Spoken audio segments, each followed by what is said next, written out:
l'enquête publique, il y a un moment où l'enquêteur public, qui est Madame Koussemak, qui sera présent plusieurs jours comme ça, Madame Koussemak va faire un rapport.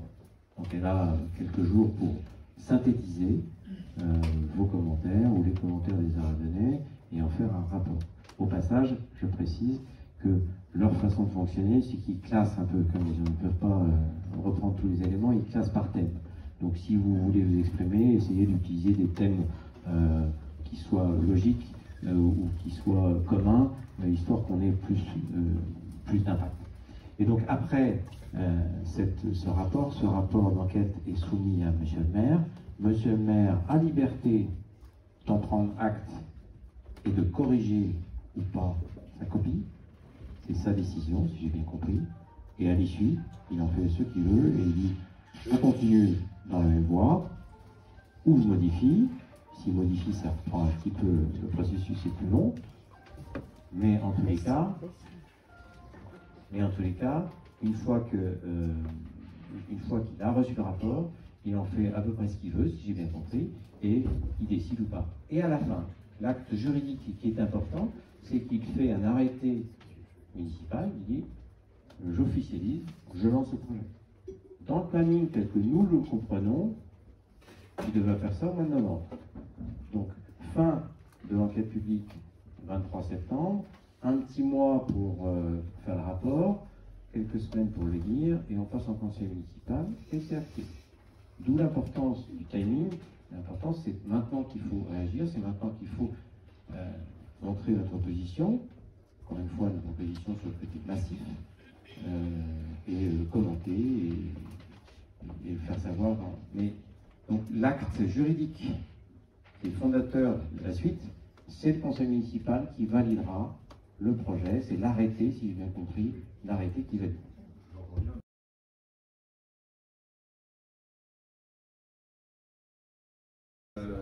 Seul, à partir du moment où il y a cet arrêté de la municipalité ou de monsieur le maire, là, on peut enclencher toute procédure, comme toute procédure administrative en France, on peut enclencher d'autres recours. Mais avant, il n'y a pas de possibilité et on est juste dans la mobilisation et, je vais dire un peu basiquement, dans le rapport de force. Si vous êtes là nombreux, il existe. Et c'est ce qu'on sentait quand on a commencé à initier cette démarche. Nous ne sommes pas, en tant qu'association, opposés à ce projet seuls. Vous n'êtes pas seuls à vous poser des questions. Et je pense que ce soir, il y a plein de gens qui n'ont pas pu venir. C'est des périodes de vacances. Il y a des gens, encore une fois, qui m'ont écrit des mails. Il y a des gens qui me contactent. Il y a une dynamique en ce moment qui est forte. Je vous propose de la maintenir et de la développer, cette dynamique. Et on vous proposera des actions par le biais, évidemment, de l'association, avec les mails et les téléphones que nous allons récolter quand vous vous inscrivez. C'est notre seul moyen. C'est pas qu'on vous force à vous inscrire, c'est que si on veut communiquer avec un nombre important de gens, il faut qu'on ait un moyen. Le moyen le plus efficace, c'est le mail ou c'est Facebook. Et donc les recours, si j'ai bien répondu à votre question, le recours technique et légal ne peuvent intervenir qu'à partir du moment où l'arrêté est pris, donc c'est en fin d'année.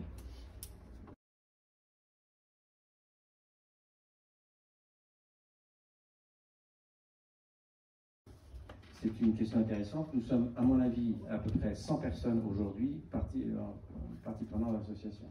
Comme on a lancé deux modes de connexion à l'association, on a des tas de gens qui sont, enfin, suivant l'appétence avec le digital, Facebook ou l'outil, mais il y a une centaine de personnes dont nous avons les noms qui se sont manifestés, qui ont acté la contribution.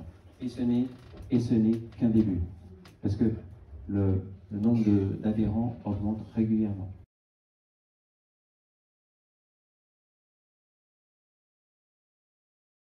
Je pense que c'est une idée qui est intéressante. Nous ne l'avons pas exprimée de cette façon, pour être très, très sincère avec vous. On a exprimé des tas de choses, des tas de demandes qui étaient déjà même pas répondues, qu'on n'imagine même pas que le maire se mette dans une position d'un référendum. Mais vous avez raison, c'est la question fondamentale. Les Ardennais sont-ils pour ce type de développement d'Aradon? C'est la question, la seule question qui nous intéresse. Et c'est pas la question du questionnaire en ligne qui dit souhaitez-vous habiter à Aradon? Je m'adresse à des gens qui ne sont pas là. D'abord, le maire doit s'occuper de ses citoyens. Oui, la décision de projet, elle est, je pense, validée par le conseil municipal, mais le conseil municipal, il est majoritairement acquis à monsieur le maire. Pas sûr, parce que nous connaissons tous certains membres sur lesquels nous pouvons sûrement suggérer un avis différent. Et je pense que c'est la première action. Alors, en tous les cas, à chaque fois qu'on discute, et nous l'avons fait, nous, adhérents, moi je suis particulièrement intéressé à discuter avec des gens qui sont d'accord avec ce projet.